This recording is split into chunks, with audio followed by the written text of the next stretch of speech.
A record 3.3 million Americans filed for unemployment benefits as the Wuhan coronavirus has officially hit the United States.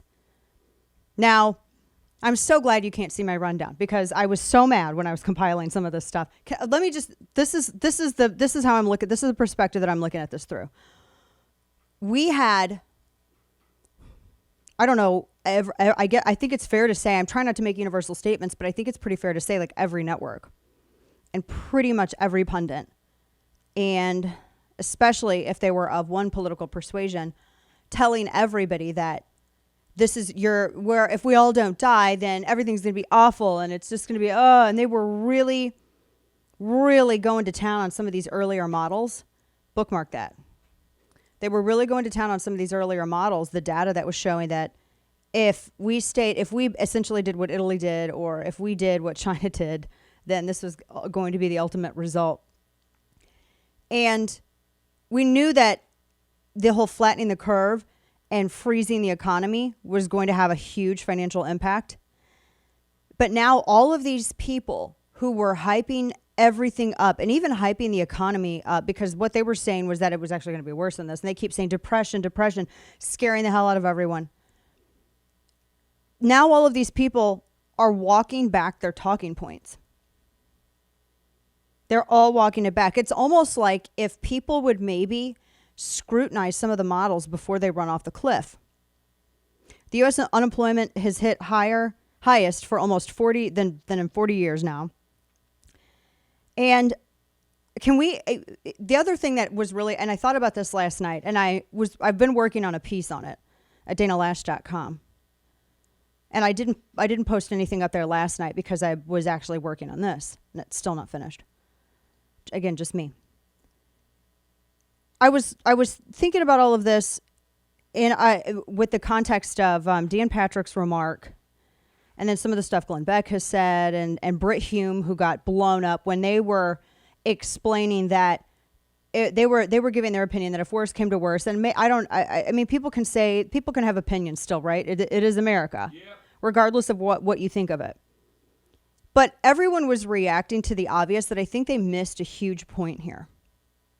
Everyone was reacting to the sensationalized way maybe that the points were made, which they were just giving opinions. What they were discussing is that the bigger picture is that this is the United States economy. We are the economy that makes the world go round.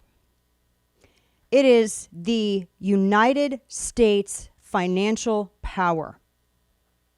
Whether it is our natural gas, whether it is our oil fields, whatever it is, the United States is the economy that powers the world. It is not in any way, it's not hyperbole. I mean, it's true. When you can't shut down the machine of the world. You cannot shut down the economic powerhouse of the planet. You cannot. And we have never had to have that conversation, not just as a nation, but as a world. And so people, even those who do this professionally, are trying to figure out in this hypersensitive era how to approach that conversation. No one is saying, let all the old people go out in a Logan's Run kind of deal and die for the youth. No moron, well, maybe a moron, but no one with two brain cells to rub together is thinking that that's what's happening. We're discussing where is the line, because the country still has to operate. We're the last beacon. Imagine, if you will. I told you I can bring anything back to Lord of the Rings, so I hope this satisfies Trevor, who on Facebook said, I bet you can't do it with this, and here we are. Imagine, if you will, Lord of the Rings, Return of the King. Actually, no, it was I guess you could say Two Towers. But it was right before the battle, one of the battles in the overall war for Middle-earth, and it's with the Kingdom of Rohan. So what happens to the Kingdom of Rohan? They all flee to Helm's Deep, this fortified bunker built into the side of a mountain.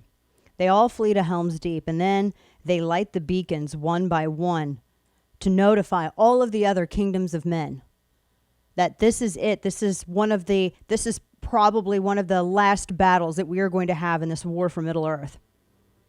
And they light the beacons one by one. We are the last beacon, so to speak. We are one of the last countries that has not fallen to even, although we do have socialism that has taken root in our economy and crony capitalism, it is the strength of the capitalism that makes up the majority of it that is giving it life. And if the United States falls, that's it. This is why I'm saying this is no one's saying that everyone go out and blah, blah, blah, blah. No one's saying that, but we do have to have a conversation about you cannot shut down the United States economy for months. You can't. Period. It is not realistic. You can't tell people to stay in their damn homes for 2 and 3 months. You can't. It's not realistic. We could sit here and point fingers all day. We can sit here and discuss, well, what is it that we could have done in order to be better prepared? Oh, I will have that conversation. Oh, I'm here. I'm wearing comfortable pants today. I am here for that. Let's do it.